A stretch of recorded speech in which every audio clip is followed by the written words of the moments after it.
Alors, Shiur 136, Chovot Alevavot, Perektet, Sha'ar, Avodat HaElokim.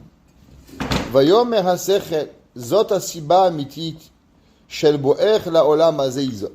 Voici la raison pourquoi l'homme il vient dans ce monde. Eyod ve'abore baraotach me'ayin ve'yefes. Qu'est-ce que l'homme? D'où l'homme il a été créé? L'homme a été créé de rien. On sait que toute la bria d'Akadosh Baruch Hu, ce qu'on appelle yesh me'ayin. La force de Dieu, ça a été de créer quelque chose de rien. Aujourd'hui, il n'y a pas de la création, il y a la transformation. On prend du plastique, on prend du fer, on prend de la terre, on prend de l'eau, on fabrique des maisons. Mais en vérité, tu as transformé quelque chose. Tu prends un arbre, tu le rends une table. Tu prends du fer, tu le rends une chaise. Mais la matière première, elle était là. La véritable bria d'Akadosh Baruch Hu, c'était quoi? Qui avait le néant et créé ce qu'on appelle du yesh, de la matière, à partir de rien. Ça, c'est la véritable bria. C'est pour ça que le Ramban il dit qu'au début, toute la bria, c'est marqué Bereshit bara. En vérité, la première création que Akadosh Baruch Hu il a créée, ça a été la première création, qui était quoi? Le yesh me'ayin. Après ça, c'était seulement de la transformation. Mais la véritable bria, dit le Ramban, elle a été créée le premier jour de la création du monde, où Akadosh Baruch Hu il a créé yesh me'ayin, quelque chose de rien. Ve'abore otabara otar me'ayin va'efetz benitera al-varim aruchanim. Bien sûr, à part toute la spiritualité de la personne, Akadosh Baruch Hu il a créé, shebara ve'ratza lenase otar ul'alot et darkech al adrigat ahuvav. Et Akadosh Baruch Hu il a voulu t'élever et te monter de niveau au niveau, ce qu'on appelle Ahuvav ou Bechirav ou Teorav, Akeruvim et Okevodo, que Kadosh Baruch Hu, il a créé, on va le voir en bas dans le Pirouche, à un niveau élevé. Regardez qu'est-ce que ça veut dire qu'Hachem, il a créé l'homme à un niveau de ce qu'il aime, Kuf Tedvav. Il dit, Nishmat Adam, les fiches Yoredet la Olam Hazeh. On sait que l'âme, qu'est-ce que c'est l'âme d'un juif? Neshama, nefesh, Adam. Ikemo amalachim baolam ha'elyon. L'âme, elle est au même niveau, en vérité, que les anges. She'en la'em bechira chofshit kemo Adam. Ouais, en vérité, l'âme, elle n'a pas une volonté à elle-même. L'âme, quand elle est chez Akadosh Baruch Hu, elle est même au même niveau de tous les malachim. Velekach gam lo noheg legabehem sachar ve'onesh. Pourquoi les malachim, ils n'ont pas de récompense et ils n'ont pas de punition? Parce qu'ils n'ont pas de koach habrira. Le koach habrira, le choix, c'est ça qui fait que l'homme, il a behemet le sachar va'onesh. Les malachim qui n'ont pas de choix, alors ils n'ont pas de sachar va'onesh. Hashem ratza la alot et nishmat adam les darga yoter et yona mimadrigat amalachim. C'est pour ça qu'Hachem, qu'est-ce qu'il fait? Hachem, il descend la neshama dans ce monde. Et maintenant, la neshama, elle reçoit un corps. Et la neshama, maintenant, elle a quoi? Elle a un corps habrira, du bien ou du mal. Alors maintenant qu'elle a un choix, alors quand elle a un choix, elle devient plus grand qu'un malach. Parce que le malach, il fait sans choix. Le malach, il fait parce qu'on lui demande de faire. Maintenant que toi, tu fais à travers un corps habrira, alors automatiquement, tu es plus élevé. Chez les shamot atadikim, en mamash merkava la shrina. Comme on avait déjà dit, qu'en vérité, quand un homme il s'élève même plus haut que des anges. Ou kede shane shama tisko dagayona, zu alia la redet chila la olamazé, kede la mod benisayon. Alors automatiquement, pour que la neshama elle puisse s'élever tellement bas, tellement haut, elle doit descendre dans ce bas monde. Elle doit avoir une épreuve. Et à travers l'épreuve, elle va pouvoir monter. Ou kede les dakech ade kiyum torah ou mitzvot. Et doucement, doucement, à travers la Torah, alors on se purifie, nos actions tous les jours, nos yeux, nos oreilles, notre pensée, notre volonté, chaque chose que l'on fait, on devient une meilleure personne, et cette meilleure personne peut nous rendre, elle nous amène à devenir même plus haut que des malachim. Alors en vérité, quand l'homme y voit maintenant le monde, l'homme il peut se dire, pourquoi je suis venu sur terre? Pour souffrir, pour pouvoir m'embêter, ou bien que l'homme il voit qu'en vérité tout le monde, il n'est seulement une opportunité pour pouvoir grandir. Ça veut dire, encore une fois, toute la bria, comment l'homme il le voit, Ça dépend. Si on s'arrête dans Olam Hazé, on se pose la question, pourquoi on est venu sur ce bas monde? Pourquoi on souffre? Pourquoi on prend des claques? Pourquoi on mange? Pourquoi on boit? Mais ça, c'est parce que tu vois que l'Olam Hazé. Seulement, si tu vois la Nitzriout, l'éternité, alors tu sais qu'en vérité, c'est comme le Chacham. C'est comme le roi Chacham, qu'est-ce qu'il a fait? Il a pris 1 an pour pouvoir accumuler, pour pouvoir sortir. Pareil, nous aussi, toute notre vie, elle est seulement pour accumuler Torah, mitzvot, maasim tovim, pour pouvoir arriver à pouvoir sortir de ce monde. Cette semaine, on a eu la perte du Rav Edelstein. Tout le monde, il a vu. La veille qu'il est niftar, la veille, il est niftar lundi. La veille, qu'est-ce qu'il a fait? Un chiour. Dans son lit, un chiour. Lundi soir, il a préparé son chiour. Et il était niftar avec un papier. Ce papier qui était le chiour qu'il devait donner, comme ils ont dit, pendant... Ouais, niftar. Il a donné, il était Rosh Hashiva pendant 68 ans. 68 ans de sa vie, il était Rosh Hashiva. Tous les jours de sa vie, il a donné chiour. Ils ont dit quelle différence il y a eu entre le lundi et le mardi. Ils ont dit que le lundi, il y a une chiour sur terre. Le mardi, il y a une chiour dans le Olam HaElyon. Quelqu'un que toute sa vie a une chiour, il va continuer à donner chiour. La Gemara dans Masechet Berachot, elle dit quelle différence il y a entre les tzadikim dans le Olam Hazé et dans le Olam Haba. La Gemara dit c'est seulement les élèves qui changent. Ici, c'est des humains, là-bas, c'est des anges. Mais en vérité, ils font pareil, les tzadikim, ils ne changent pas de métier. Ils restent dans l'Olam Haba, l'Olam Hazé, ils donnent shiurim. C'est seulement le Beth Midrash qui change. Mais leur vie, elle va pas changer. Elle continuait. Il est niftar jusqu'à la fin de sa vie. Lo naslecho. Même on a pu voir jusqu'à Moshe Rabbeinu. Comme Moshe Rabbeinu. C'est marqué comme Moshe Rabbeinu. Jusqu'à la fin de sa vie, il continue à donner shiur. Et bien, Rav Gershon Edelstein aussi, jusqu'à la fin de sa vie, à l'hôpital, en ICU, avec ses élèves, donner ses shiurim. À combien la Torah était importante. Il s'est élevé. D'accord? On ne peut pas se remplacer. Veyot, ve'adrouya lazé, et là, achar she'Hashem yarshir otar, lazé a aidé Shodevarim. Comment l'homme, il se purifie? L'homme, il se purifie avec 3 étapes.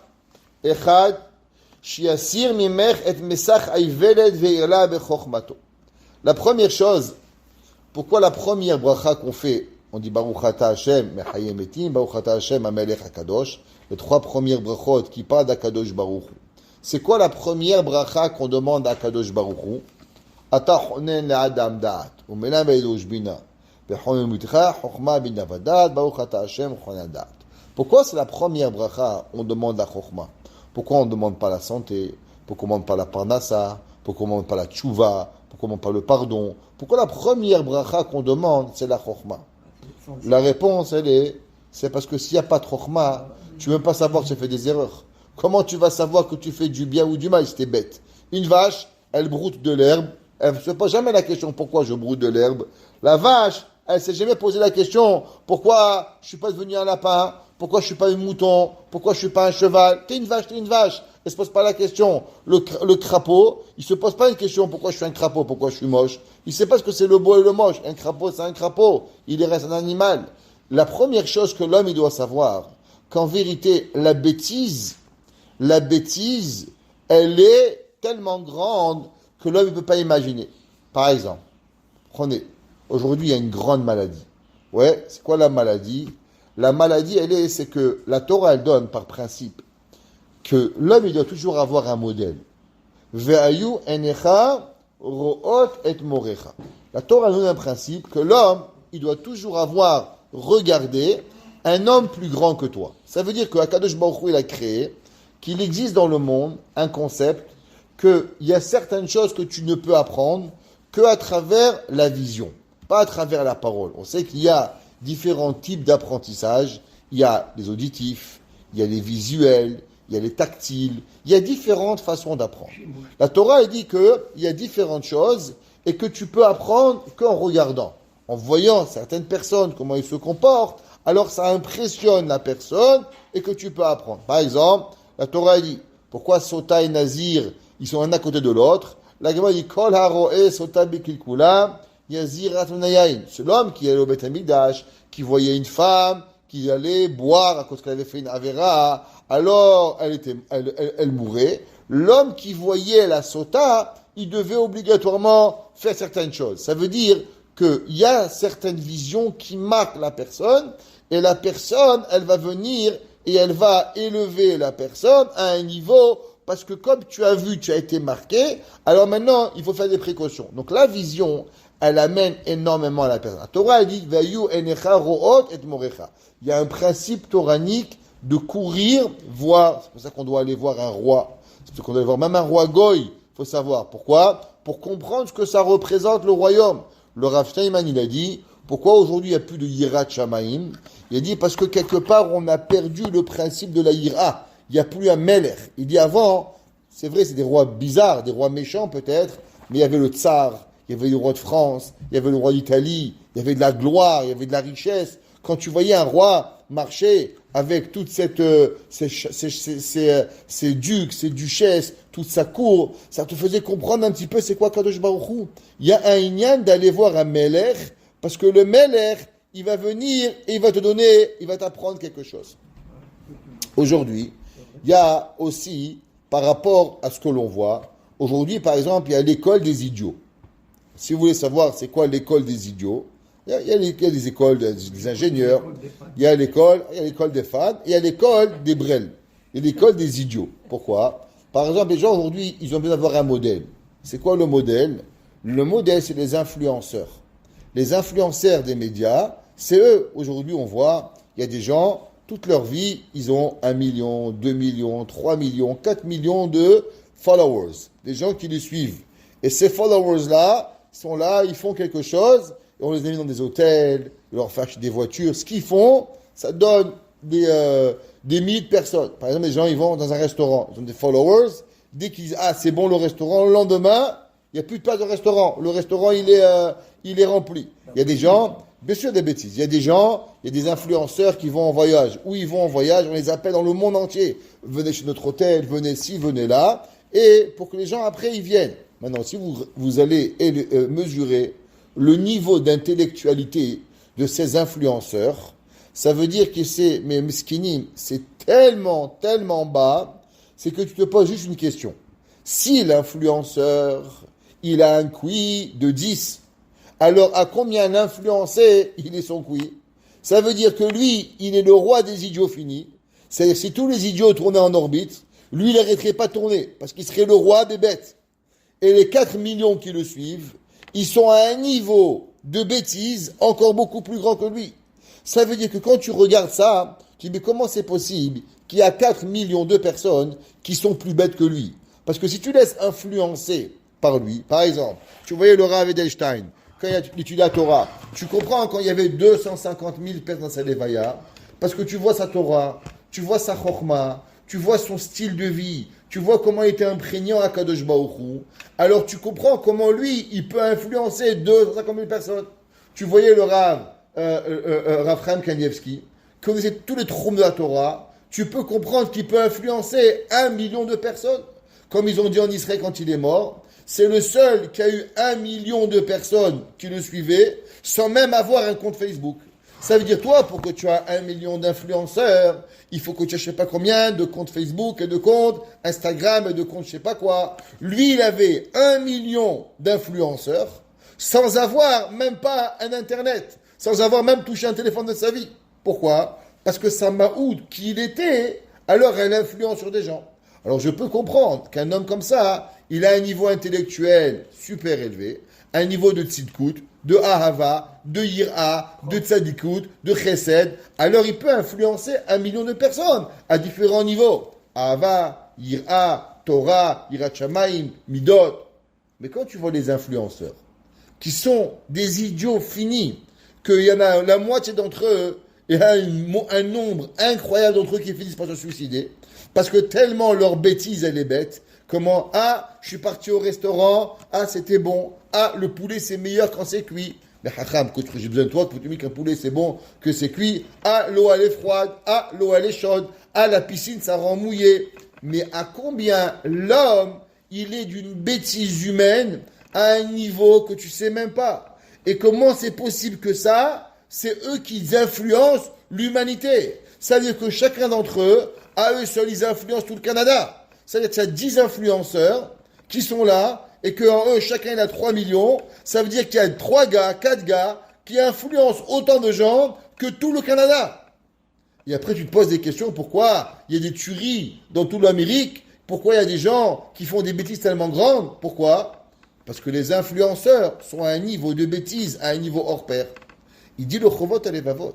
La première chose que l'homme il doit réfléchir, la première chose que l'homme il doit demander à Kadosh Baruch Hu pour comprendre ce que c'est Ahava, ce que c'est Ira, ce que c'est Neshama, qu'est-ce que c'est le Olam Hazé, qu'est-ce que c'est l'Olam Haba, Tachit HaChaim. La première chose, c'est d'être pas bête. La première chose, c'est d'enlever ta bêtise et de donner de la Chokhmah d'Akadosh Baruch Hu, Atachon el-Adam Dat. Et il dit, Shiasir mimech et masach haivelet. Enlève ce masque de bêtise. V'ya'ir la bechokhmato. L'homme doit prier à Kadosh Baruch Hu, Atachon el-Adam Dat. Ou melamed enosh bina. Apprends l'intelligence à l'homme. L'homme, il ne peut pas arriver à cela tout seul. Si l'homme, il ne s'arrête pas, alors l'homme, il vit avec la bêtise, et l'homme, il continue dans sa bêtise. Et l'homme, on le met dans une bêtise encore plus grande, et on va l'éduquer dans la bêtise. Et aujourd'hui, on prend des gens, et on leur donne des pouvoirs, ou sont des pouvoirs, et les plus grands des idiots, c'est les gens qui vont et qui les suivent. Parce qu'en vérité, ils font d'une bêtise inhumaine. Il y avait un jour un rave, il disait, ça arrive aux gens de faire des erreurs. Mais le pire, c'est les gens qui disent rien quand tu fais une erreur. Parce que maintenant, ils pensent que tu fais bien. Je dis un exemple. Il y a des voix, des gens, ils n'ont pas des belles voix. Par exemple, il va à la synagogue, il a une voix horrible. Il t'a fait une prière de Harvit, mais c'est d'une horreur totale. Il vient, le gars, il dit Hazak ou Baruch. Et qu'est-ce que tu viens de faire maintenant? Tu viens de lui faire croire que le gars, il a une belle voix. Il dit maintenant, on va souffrir à cause de toi pendant 50 ans. Parce que maintenant, chaque vendredi soir, il va croire qu'il va vouloir chanter. Malheureux. Mais tais-toi, dis rien. En disant Hazak ou Baruch, tu viens maintenant de faire souffrir le peuple juif pendant 50 ans. Il y avait un jour un gars, il ne savait pas lire, il chantait horreur. Alors il est venu, il a fait la tfila. J'ai dit au Gabaï, qu'est-ce que tu fais? Il m'a dit, c'est le RT de son père. Je dis, parce que son père, il est mort, que tout le monde doit pleurer. Hein. Que lui, il pleure, je comprends, mais moi, je n'ai pas besoin de pleurer pour lui.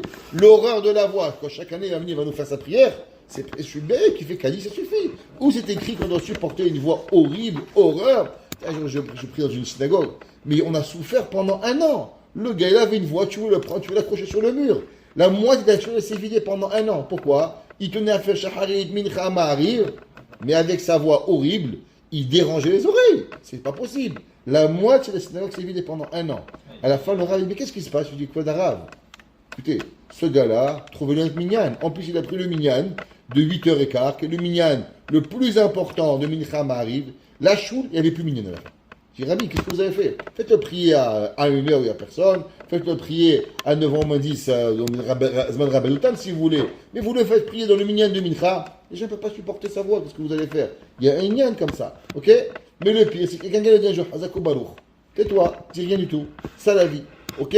Prie Hachem d'avoir la chokhmah. L'homme, pourquoi la Torah, David Amelech, il dit Al tashtichenu le'ed zikna ve'kichlot kochenu al ta'azvenu. Ça veut dire en vérité la chose la plus importante que l'homme ne doit jamais perdre. C'est quoi? Son intelligence. Qu'est-ce qui fait les gens aujourd'hui? On voit des gens, ils n'ont pas malade au cœur, ils ont aucun médicament. Ils ont Alzheimer, Barminan. Et Barmin Hashem Ishmor, Loainu Velo Alechem. Ils n'ont rien. Rien. Rien de ma famille, je connais, il a Alzheimer. Elle se lève le matin, elle s'habille, tout. Mais elle n'est pas capable de savoir comment manger. Elle n'est capable de rien. Et Barminan, elle est bien, elle n'a aucun problème de santé.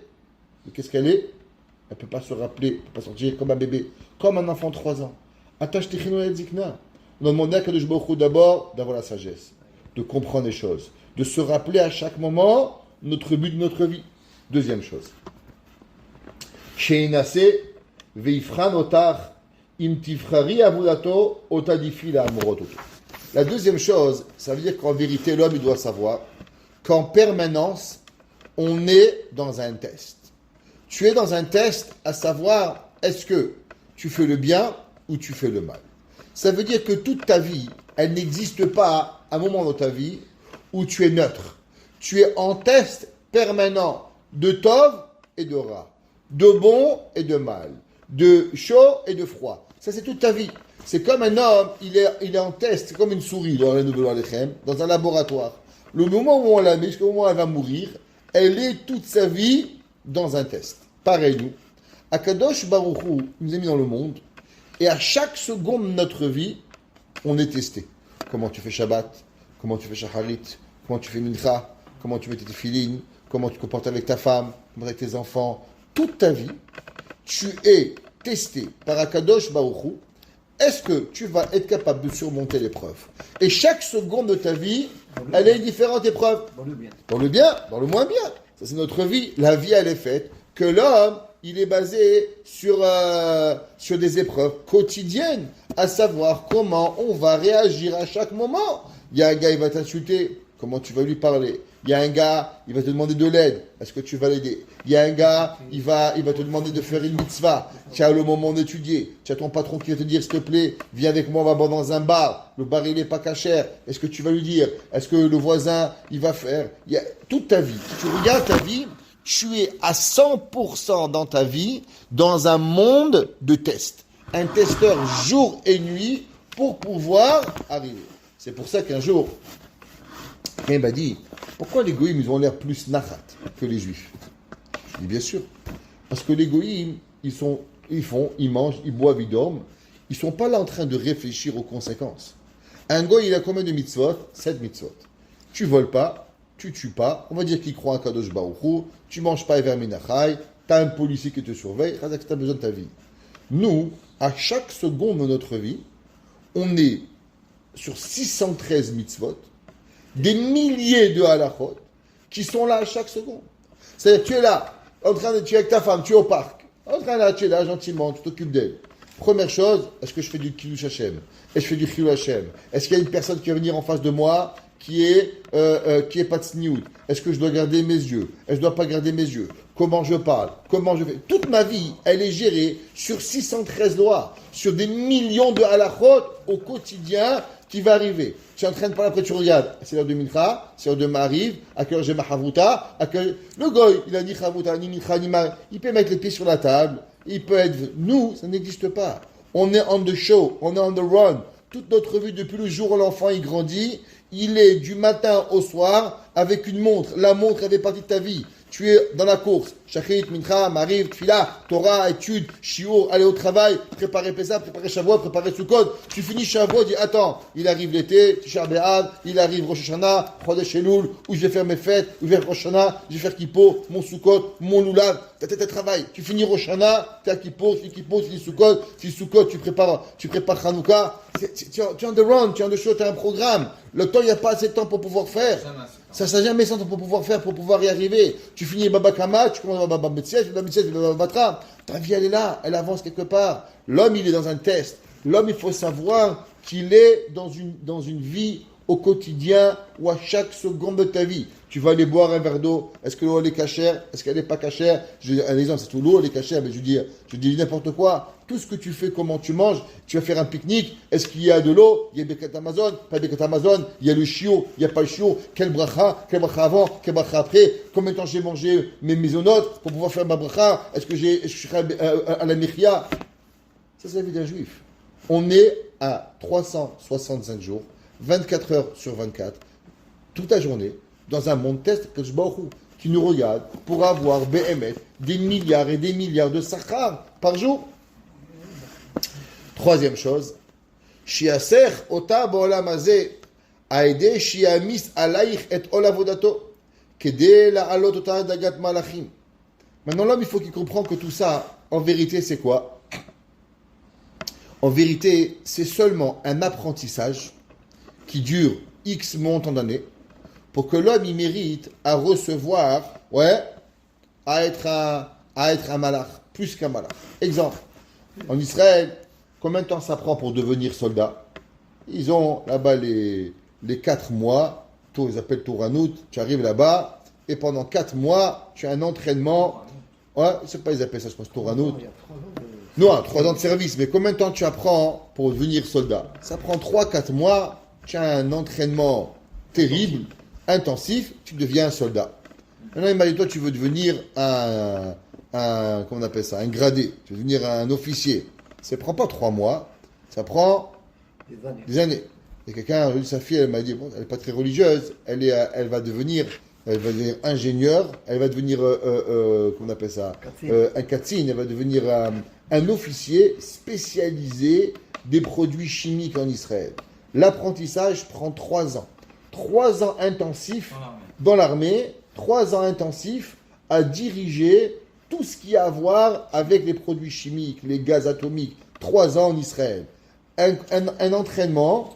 Alors, quand elle arrive quelque part, à ce qui paraît, maintenant elle a fini ses études, quand elle arrive, c'est-à-dire dès qu'elle arrive, il n'y a personne qui peut parler à part elle. C'est-à-dire quand elle vient, elle dit, on arrête, il n'y a pas un soldat qui rentre, il n'y a pas un qui fait, ce qu'elle dit, c'est Alachalem Moshe Mishinai.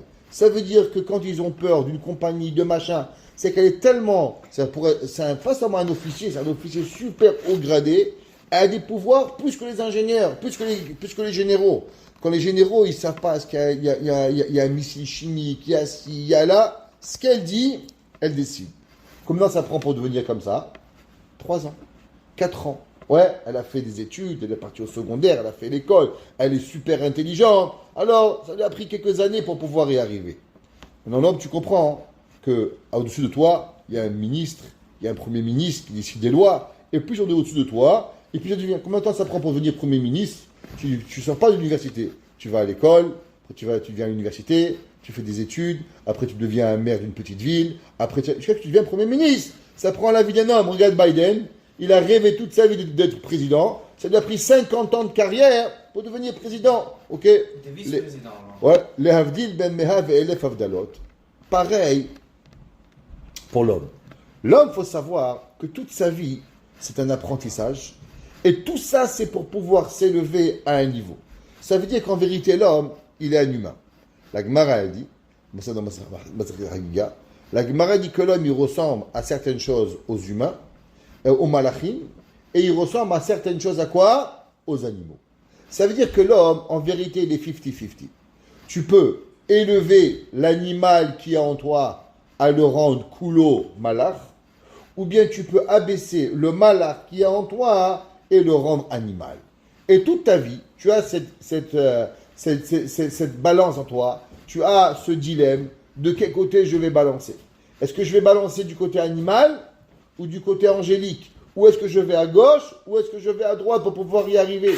Et ça demande des milliers d'années et des milliers de temps et des milliers d'heures de notre vie tous les jours. Mais l'homme, il doit savoir cela. Si l'homme, il ne sait pas où il s'en va, où tu vas en voiture, où tu vas, je ne sais pas, où tu vas te retrouver, tourne en rond de ta maison, tu ne sais pas où tu vas. Tu pensais que tu vas aller à New York, tu vas aller à Shibugamo. Comment tu vas arriver à Shibugamo si tu ne connais pas? Tu ne connais pas la route pour pouvoir y arriver. L'homme, il doit savoir c'est quoi son travail. Chez Neymar, Alehem, Baruch Hashem Malachav, Gibore Koach Osadevaro. Akadosh Baruch Hu, il appelle l'humain comment? Baruch Hashem Malachav. Hashem les appelle. Pourquoi? Gibor et Koach Osadevaro. Les gens forts qui font la parole d'Hashem. Veyod velo haya efshar le'arshir otach aidem tsaim ela be'od she'at ba'olam ha'elyon. Il faut savoir que cela, le malach, il ne peut pas comprendre. Le malach ne peut pas s'élever. On sait qu'un malach, il s'appelle comment? Omed. Pourquoi il s'appelle Omed? Parce qu'il ne peut pas grandir. Quand non, il s'appelle un ben Adam, ouais, imbechukotai telechu. L'humain, il s'appelle un mehalech, quelqu'un qui avance, parce qu'il a un chemin. Tu avances ou vers le haut ou vers le bas. Mais une chose que c'est que tu avances. Tandis qu'un malach, il s'appelle comment? Vers Omdim. Les malachim, Omdim. C'est quoi Omdim? Ils sont sur un niveau sans pouvoir grandir. La reine Eviotar Abore Leolam Azé. C'est pour ça qu'Hachem, il a amené l'homme sur terre pour pouvoir l'élever et lui donner tous les cours. Baruch Hanai Leolam. Amen ve Amen.